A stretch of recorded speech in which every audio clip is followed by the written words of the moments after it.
Muy buenas. El próximo día que tengamos sesión plenaria, que será el día 7, las propuestas para iniciativas largas, por nuestra parte hay una PNL que tiene que ver con los laboratorios de los hospitales y queremos que se aplique una cláusula que hay de contrato de gestión para concesión de servicio de atención sanitaria de estos laboratorios clínicos, que tiene que ver con esta población de los hospitales de San Sebastián de los Reyes, Coslada, Arganda, Aranjuez, Parla, para que revierta el órgano de contratación la propiedad de todo el equipamiento en perfecto estado y libre de cargas, es decir, la reversión del servicio en condiciones normales de prestación para que este servicio de atención sanitaria de laboratorio clínico, en forma de gestión directa, tenga esta reversión. Por otro lado, tenemos una PNL también a la Agencia de Naciones Unidas, instando a la comunidad que contribuya a la Agencia de Naciones Unidas para los Refugiados de Palestina. Hay otras comunidades autónomas que hacen ya, pues desde luego, una contribución, y nosotros en realidad lo que queremos es que hagamos una contribución a esta Agencia de Naciones Unidas para Refugiados en sintonía con la aportación que se realiza desde otras comunidades. Nosotros creemos que el pueblo de Madrid es solidario y que apuesta por la cooperación internacional, por los derechos humanos, por el respeto a la legislación internacional, y creemos que la Asamblea de Madrid puede colaborar también con esta agencia como hacen otras comunidades. Y por otro lado, otra PNL que tiene que ver con instar al Consejo de Gobierno para impulsar políticas públicas en materia de prevención de riesgos laborales. Ahora me quería referir únicamente a un asunto, que es al asunto de la sentencia que anula la venta de viviendas, ¿no? De 2.935 viviendas a fondos de inversión. Bueno, saben que se acaba de pronunciar el juzgado de lo contencioso, en fin, el 29 de la Gran Vía, y que ha anulado la adjudicación de estas 32 promociones inmobiliarias al fondo de inversión. Y le daron la razón a un vecino del Navalcarnero, lo conoce muy bien, pero con esto se anula el acuerdo del IBIMA que entiende que casi las 3.000 viviendas se declararon innecesarias sin basarse en ningún informe. Conocen bien que el argumento de que no eran necesarias y por tanto pues se pusieron a la venta estos fondos de inversión que normalmente suele denominarse fondo buitre. Bueno, son fondos de inversión. Y bueno, creíamos, o pensábamos, o pedíamos que se iniciara un nuevo modo de hacer, una nueva política respecto de las políticas anteriores, pero lo que vemos es que el gobierno del Partido Popular se pone a proteger esta adjudicación, anunciando un recurso ante el Tribunal Superior de Justicia. Está en su derecho a hacerlo, pero al hacerlo también denota un modo de entender las cosas y un modo de concebir la política. Lo que quiero recordar, porque esto quizás se recuerde un poco menos, que ya hay una causa penal en el juzgado 48 de la Plaza Castilla sobre este asunto a la vez, ¿no? Y que el juez ha pedido las actas a petición de la Fiscalía de la Comisión de Investigación de la Corrupción de la Comunidad de Madrid de fechas 6 y 20 de noviembre que trataron sobre este asunto. O sea, estamos en un asunto que hay una causa penal abierta, una causa penal sobre estos asuntos. Y además quiero recordar que en febrero de 2014 el Grupo Parlamentario Socialista presentó una querella criminal contra el Gobierno regional por esta venta a fondos de inversión. A precio de, bueno, algunos diciendo al menos de, no sé si de regalo, pero algo parecido. Y para que, en fin, se recuerde, la firmaron los diputados Antonio Fernández Gordillo y José Quintana. O sea que nosotros, el Grupo Socialista, el Grupo Parlamentario Socialista, en 2014 presentó esta querella criminal, que es la que se está viendo como una causa penal. Quiere decir que nosotros, ¿qué vamos a pensar de este asunto? Pues que nos parece muy mal, primero, que se procediera a esa venta, y segundo, que nos parece sintomático, estando en su derecho, que el Gobierno ahora proteja esta adjudicación. No apoyamos esa decisión. Nosotros más bien entendemos que el presidente regional y los que apoyen sus políticas pues tendrán que dar explicaciones. También recuerdo otra cosa, que aquí, en relación sobre la ley sobre la repercusión del IBI en viviendas sociales, cuando se hizo esto, ya estando en esta legislatura, hubo una reforma que fue planteada por el Grupo Socialista y esa reforma decía que no es posible vender vivienda pública social a fondos de inversión en esta comunidad. Uno dirá, bueno, lo que se ha dicho es que a partir de ahora no vamos a vender. Bueno, no solo se ha dicho que a partir de ahora no vamos a vender, sino que creemos que no se debe vender. Si creemos que no se debe vender, habrá que explicar por qué creemos que se debe recurrir. Una sentencia, que es una sentencia que habla de que esa adjudicación pues, no parece lo más, en fin, adecuado. Esto es lo que quería señalarles pues, para indicar que, reconociendo el derecho, por supuesto, del Gobierno a recurrir, también nos parece un síntoma de cuál es su concepción de las cosas. Claro, alguno dirá, pero es que esto va a tener mucho gasto para las arcas públicas, pero es que cuando se toman decisiones de este calibre, uno debe saber las consecuencias de las decisiones que toma y que el derecho de los ciudadanos a hacer valer sus buenas razones. Respeto sí, pero no compartimos la posición política del Gobierno al respecto. Y ahora a su disposición.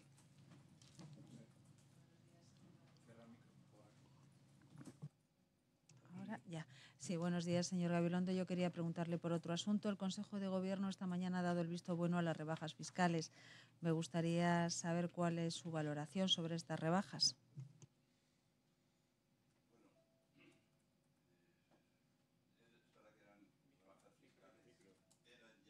Rebajas fiscales anunciadas, pero ahora pues las van a aprobar. Bueno, las van a aprobar, quiere decir que van a presentar una ley que tiene que venir al Pleno de la Asamblea. Nosotros, desde luego, sobre esa ley, lo mínimo que haremos es presentar unas enmiendas, pero estamos considerando muy seriamente el hacer una enmienda a la totalidad con texto alternativo, que es lo que parecería en entrada también razonable, pero tenemos que estudiar bien estos asuntos. A mí este tipo de medidas, sinceramente, a un año de las elecciones me cuesta creer que no tengan algo que ver con ellas. Pero bueno, esto es verdad que se estaban anunciadas con antelación, pero es verdad que se realizan en un momento determinado. No nos parece responsable hacerlas. Y no nos parece responsable porque se van a disminuir en 160 millones, al menos en 160 millones los ingresos, según la estimación del Gobierno, quizá incluso más. Y entonces la pregunta es si se van a reducir 160 millones los ingresos o un poco más, quizá se van a dejar de hacer algunos gastos. No le hemos oído hablar de reducción del gasto al Gobierno. O, al contrario, lo hemos oído hablar de nuevas inversiones. ¿Cuál es la solución? ¿Ir a más deuda? O la deuda ya ha aumentado un 20% desde que empezó la legislatura y yo en el debate que tuvimos sobre la investidura pues ya dije que ahora cada madrileño tenemos 5.039 euros de deuda pública. Bueno, es que se ha incrementado, ¿no? Un 20%.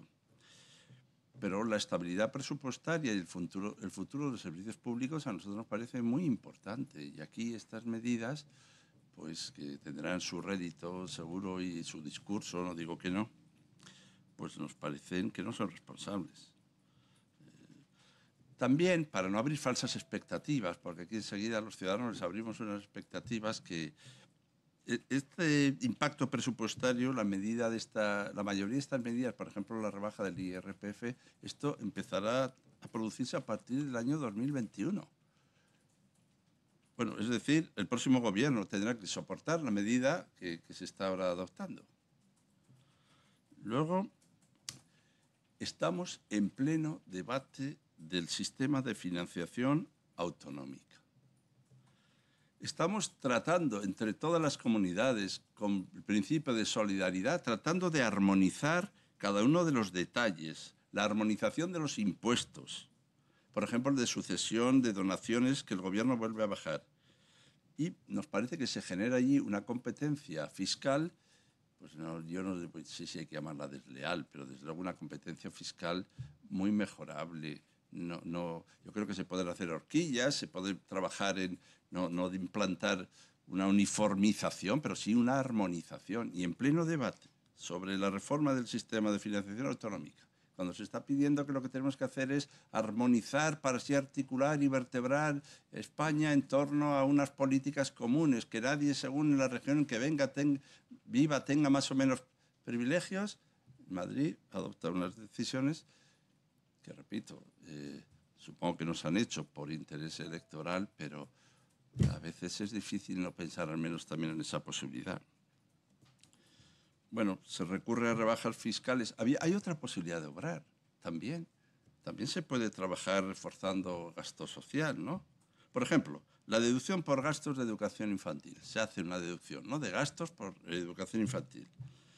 Bueno, se van a dejar de recaudar 7,5 millones de euros por esta reducción de gastos por educación infantil.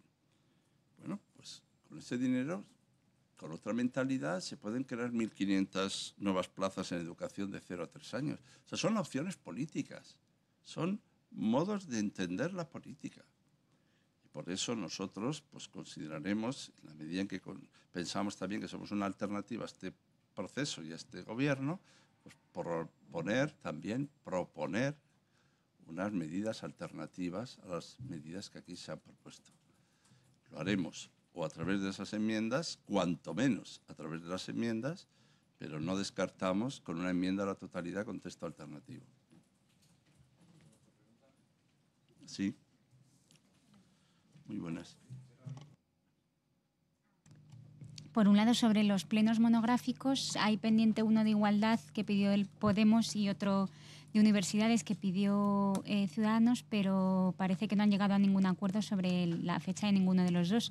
¿Por qué motivo? Sobre todo me interesaba conocer las razones en el de universidades, porque en la Junta de Portavoces anterior parecía que sí que estaban dispuestos a que se celebrara. Y por otro lado, sobre las primarias, finalmente usted es el único candidato en unas primarias donde el reglamento también le favorecía en cierta manera, era un punto de partida que le era favorable porque permitía que se presentaran personas como usted que sin ser militantes sí estuvieran a favor de los valores socialistas. Entonces quería saber cómo ve el hecho de que no vaya a tener ningún contrincante. Bueno, primero, nosotros sí defendemos que haya monográficos sobre universidades. Lo defendíamos el otro día, lo seguimos defendiendo. Nosotros sí defendemos que haya monográficos sobre igualdad. De hecho, votamos a favor de que lo hubiera. Estaba registrado con antelación y calificado con antelación el de igualdad. Y pensamos que lo razonable es que se haga primero el de igualdad. Esto es lo que creemos que debe hacerse y esto es lo que defendemos que debe hacerse. Luego la programación, la organización, pues esto la Junta de Portavoces va diciendo qué es lo que prefiere y ha habido una mayoría que preferimos que se haga antes el debate sobre el pleno de igualdad. No hemos cambiado la posición. Parecía que estábamos dispuestos a que hubiera un monográfico. Seguimos dispuestos a que haya un monográfico. El debate no es si debe haberlo o no, el debate es en qué fecha y con qué prelación. Y ahí es que era la mayoría de los que estábamos allí, que pensábamos que había que mantener la solicitud, porque es verdad que son temas muy importantes, algunos dicen que son urgentes, pero de luego son muy importantes y no nos oponemos, al contrario, defendemos. Estará muy bien hablar de esas cosas, pero primero que se hable de la mujer. No hemos cambiado la posición, ¿eh? Además, yo fui el único que se pronunció el otro día diciendo que expresamente defendemos que haya un monográfico a propuesta de Ciudadanos, efectivamente, pero que defendemos que haya eso. También fui el que dije en la Junta de Portavoces anterior que había otro, en fin, monográfico ya calificado y también planteé la posibilidad, la conveniencia de que fuera quizá anterior. En eso es en lo que estamos. No estamos en que no haya, aunque sí haya. Queremos que haya. Los dos son muy importantes. Los dos son muy decisivos. Y el que está planteado con antelación, nosotros incluso defendíamos que pudiera hacerse el de mujer ya el día 7. Pero seguimos pensando que estaría bien, pero claro, para eso hay que ponerse de acuerdo los demás, entre todos los grupos. Y con respecto a que lo de las primarias, bueno, estoy muy generosa diciendo que me favorecía. Me favorecía, no sé a quién favorecía. Desde luego, se pueden presentar todos los madrileños y madrileñas que lo desean. Usted también, por ejemplo, puede presentarse a las primarias a raíz de esa en fin, indicación que me favorece a mí y a todos los madrileños y a madrileñas que deseen presentarse siempre y cuando pues acrediten su compromiso con un proyecto, su compromiso también con unas ideas. Es decir, no se redujo el ámbito de los candidatos, porque por cierto también se podían presentar todos los militantes, todos los afiliados y afiliadas. O sea, este sistema de favorecer, que consiste en que se aumenta el número de los que se pueden presentar, significa que yo sí agradezco al Partido Socialista, lo agradezco, el que haya tenido esa concepción de abrir las posibilidades a toda la ciudadanía que considere que puede participar. No es que hubiera esta vez que solo me podía presentar yo, se podían presentar todos los militantes, afiliados y afiliadas, y todo aquel ciudadano o ciudadana que entendiera que por su compromiso con el proyecto y ratificar ese compromiso con sus hechos, pudiera ser que he tenido que pasar, como es lógico, por una comisión de garantías electorales que me ha acreditado como, vamos por orden, como precandidato. O sea, ahora soy precandidato. El otro día decía medio en broma que no soy pre-Gabilondo, pero soy precandidato. Bueno, soy precandidato. Para pasar a ser candidato, ahora lo que tengo que hacer es pues sí, solicitar y recoger una serie de avales, un número determinado de avales, y estoy pues en esta labor que hago con mucho gusto, con mucho honor, de ganar la confianza de otros para que puedas pasar de precandidato a candidato. Lo que se ha pasado es que nadie más se ha presentado y por tanto solo ha habido un precandidato. Ahora veremos si el precandidato llega a ser candidato. Pero yo agradezco al Partido Socialista su generosidad, pero sí quiero decir que no la entiendo sin más como un trato de favor, sino como una concepción, a mi juicio, muy importante e interesante de un partido que se abre a la sociedad, y creo que es un acierto.